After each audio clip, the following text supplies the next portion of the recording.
The next skill in paraphrasing is called changing noun to verb.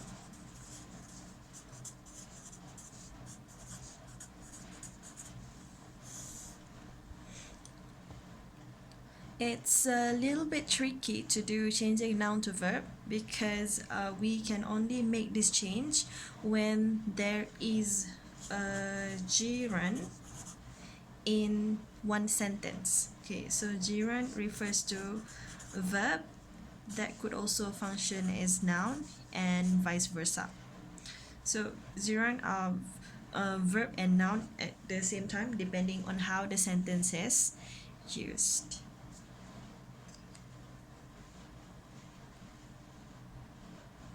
Okay, now usually we could make the changes of noun to verb when we have the connecting verb as well as a kind of action verb together in one sentence, and they are kind of interchangeable with each other. So I'm going to be showing you how, okay, with a sample of a sentence. Okay, the sample of sentence that we are going to use for this type of paraphrasing is the direction caused confusion to me. Okay, it's very important for us to identify between the noun and the verb in a sentence and knowing which one is the gerund, the connecting verb, and also the action verb that that appears in the sentence. So in this case, the direction here is the subject of the sentence, while the word cause is the connecting verb. So this is a type of verb, connecting verb, while the word confusion and also to me is the object, okay, of the sentence. Okay, these two are both okay, this one is a complementary, is a complement, while the word confusion is the object. Okay, so an object is also known as a noun, but it's an object.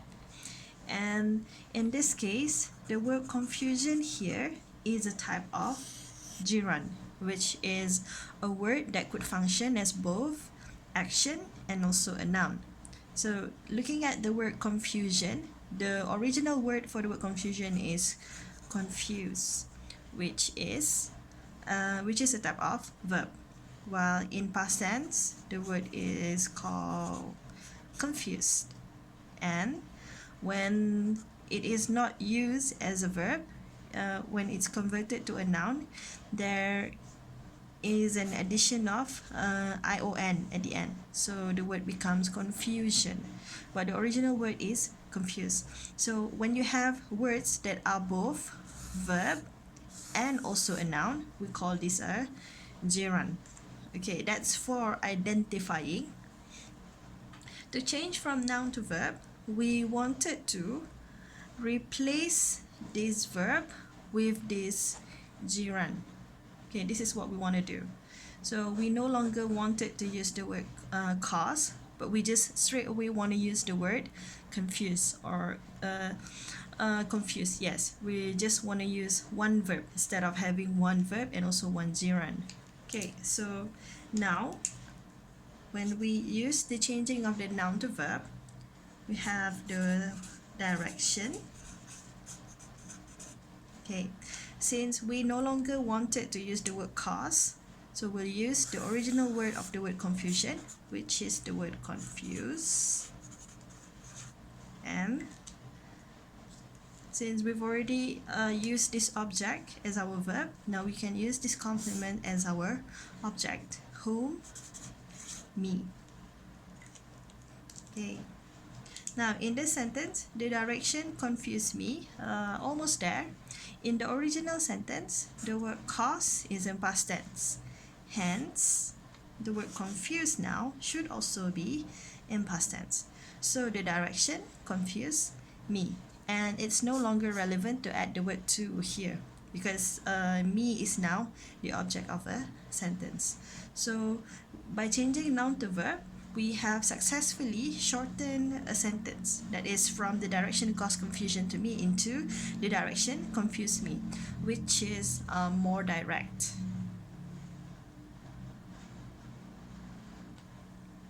Okay, in this example, the sentence, the news makes me feel affected emotionally. Okay, we are still changing noun to verb. So, as it is with the previous sentence, our first step is to identify the subject, the verb, the object, and the complement of the sentence. Okay, so first things first, the news makes me feel affected emotionally. So, in this case, the news is our subject, while makes is verb. Okay, so in this case, the word makes me feel, and this makes is okay, what was that before? Okay, it's the connecting verb. Okay. So the word makes is the connecting verb, and it makes whom? It makes me feel affected emotionally. So me is definitely the person that is involved, so I'm the object, and I feel affected emotionally. So feel affected emotionally.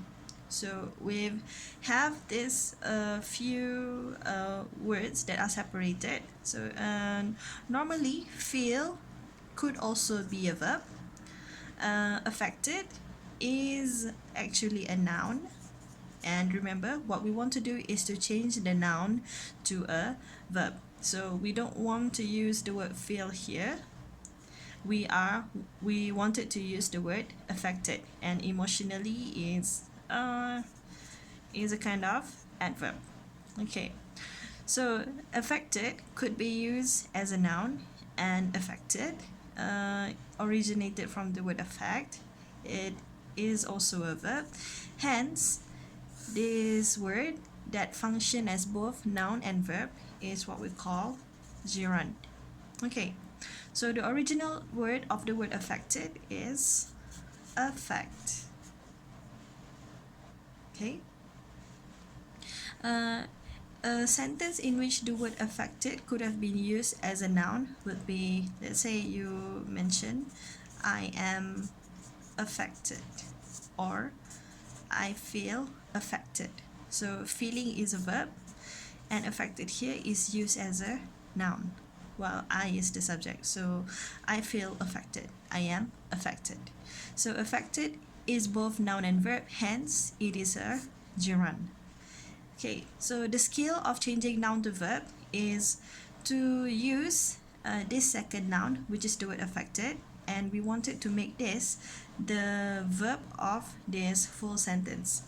So naturally, when we make that paraphrasing, the news is retained as the subject.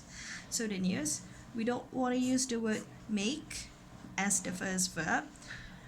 We also don't want to use the word feel as the verb. We wanted to use this gerund as our verb.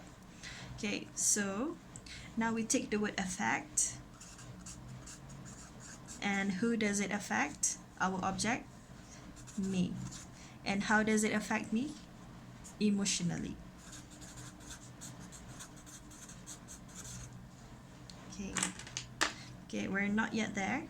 In the original sentence, the news is a singular, and it's also in present tense.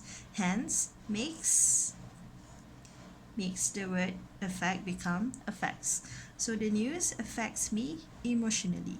So we've successfully shortened the sentence from the news makes me feel affected emotionally into the news affects me emotionally. So shorten the sentence and changing this noun into a verb.